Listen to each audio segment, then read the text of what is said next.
दोस्तों Avon aptitude academy में फिर से आपका एक बार स्वागत है। तो इस वीडियो में हम क्लास 12th की डेट शीट को डिस्कस करने जा रहे हैं। ये डेट शीट हमारे टर्म 1 एग्जामिनेशन की है 2021-22 की। तो ये डेट शीट आज ही रिलीज हुई है और ये सीबीएसई के ऑफिशियल वेबसाइट से हमने डाउनलोड की है। तो हम देख लेते हैं कब कब एग्जाम आपके स्टार्ट होने हैं। ठीक है, तो आपका जो फर्स्ट एग्जाम यहाँ पर दिखाई दे रहा है वो है 1 दिसंबर को ये स्टार्ट हो रहा है। तो ऊपर देखिए डेट लिखा हुआ है, देन डेट लिखी हुई है, टाइम लिखा हुआ है। ठीक है, देन सब्जेक्ट कोड है और साथ में हमारा सब्जेक्ट है। तो यहाँ पर देखिए 1 दिसंबर को फर्स्ट एग्जाम है आपका। और टाइम जो रहेगा इसका 11:30 से रहेगा। ड्यूरेशन रहेगा हमारा 1.5 घंटे का, 11:30 to 1। ठीक है, 11:30 से 1 बजे तक का है।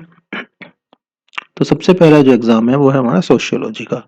तो सोशियोलॉजी जनरली आर्ट्स के स्टूडेंट्स ही लेते हैं। तो फर्स्ट एग्जाम दे दिया गया सोशियोलॉजी का। उसके बाद हम आते हैं फर्स्ट के बाद सीधा हमारा थर्ड को है, क्योंकि फर्स्ट वेंसडे दिखाई दे रहा है। ठीक है, उसके बाद फ्राइडे को है थर्ड को। दैट मीन्स थर्सडे को एग्जाम नहीं है यहाँ पर। तो उसके बाद आपका इंग्लिश कोर। तो इंग्लिश तो सभी के लिए कंपलसरी रहता है, तो ये सबको देना होगा एग्जाम। तो इंग्लिश इन्होंने निपटा दिया स्टार्टिंग में ही। तो थर्ड के बाद हम आ जाते हैं अब, उसके बाद मंडे को है एग्जाम सीधा हमारा। थर्ड के बाद मतलब फोर्थ और फिफ्थ को आपका एग्जाम नहीं है कोई भी। तो ये 2 दिन की छुट्टी मिल गई आपको फोर्थ फिफ्थ की। तो सिक्स्थ को हमारा एग्जाम है मैथमेटिक्स का। तो ये 3 एग्जाम हो गए। अब मैथमेटिक्स जो है ये भी आर्ट्स के लोग ले सकते हैं, कॉमर्स वाले भी लेते हैं, साइंस वाले भी लेते हैं। ठीक है, तो ये बड़े बड़े भारी भारी एग्जाम जो हैं इंग्लिश और मैथमेटिक्स ये स्टार्टिंग में निपट गए। उसके बाद हम आ जाते हैं सेवन्थ को।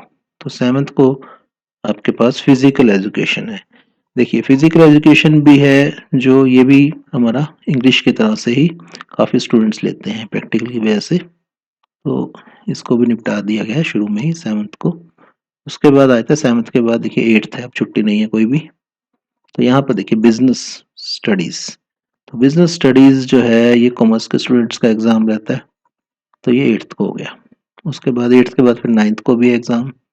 तो नाइन्थ को दे दिया गया है देखिए आर्ट्स के लिए ज्योग्राफी। ठीक है, तो बीच में छुट्टी का प्लानिंग है। एक बार आर्ट्स का दे दिया, किसी का कॉमर्स का दे दिया। ठीक है, नाइन्थ वाला हो गया।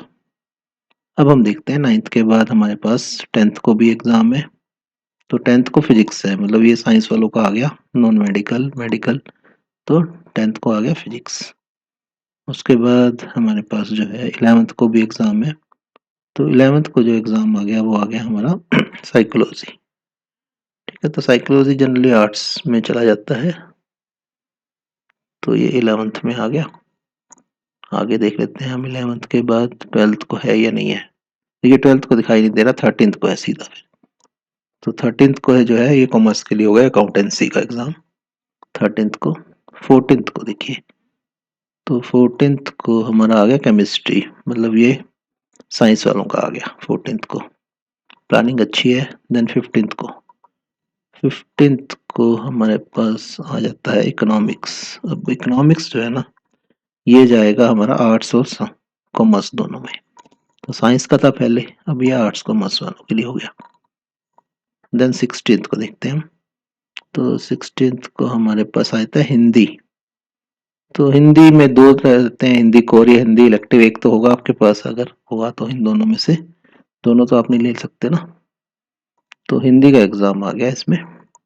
हिंदी के बाद आता है हमारा फ्राइडे 17th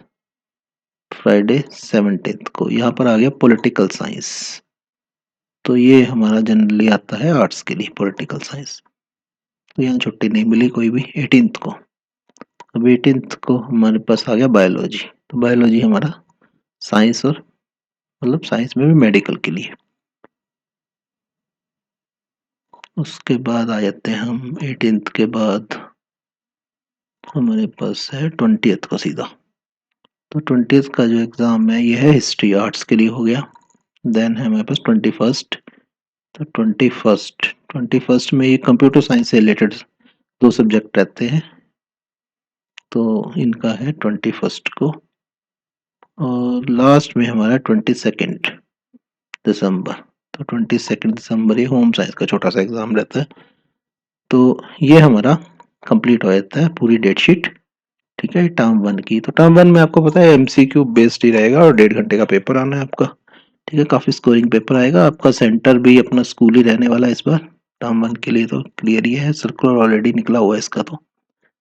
तो इसमें देखिए एक सर्कुलर ये भी था कि कोई पास या फेल इसमें डिक्लेयर नहीं होगा। इसमें अभी आपको सिर्फ नंबर मिलेंगे, कितने मार्क्स आपने सिक्योर किए हैं इस एग्जाम में। ठीक है, तो इसके बेसिस पर अभी नहीं होगा। जब आपका टर्म 2 हो जाएगा तो कंप्लीट मतलब कंबाइंड मार्क्स जुड़ के, ठीक है, दोनों टर्म 1 और टर्म 1 2 के फिर ही डिसाइड होगा फेल पास और ये सब सिस्टम। ठीक है, तो रिजल्ट आपका बाद में डिक्लेयर होने वाला है, ठीक है, टर्म 2 के बाद। तो अभी तो आपके टर्म 1 के जो मार्क्स है ना वो ऐड होंगे सिर्फ। तो अब देख लेते हैं हम नोट्स में क्या क्या लिखा है इन्होंने। तो यहाँ पर लिखा हुआ है कि माइनर सब्जेक्ट्स जो है ना, जिनका ऊपर जिक्र नहीं हुआ, ठीक है, जो इस लिस्ट में नहीं है, तो वो स्कूल वाले बताएंगे आपको। ठीक है, और उनके एग्जाम जो 17th से होंगे, 16th से होंगे रेदर, यहाँ पर लिखा हुआ है। तो 16 नवंबर से आपके उन छोटे वाले माइनर सब्जेक्ट्स के होंगे एग्जाम। ठीक है, तो 10th के भी उनके साथ ही होंगे माइनर सब्जेक्ट्स के, इस तरह से है। ठीक है, अब ड्यूरेशन ऑफ एग्जाम ये है ही आपको पता, 1 आवर 30 मिनट 90 मिनट कह सकते हो आप। ठीक है, देन इस बार जो है आपको रीडिंग के लिए 20 मिनट मिलने वाले हैं। ठीक है, पहले 15 मिनट मिलते थे।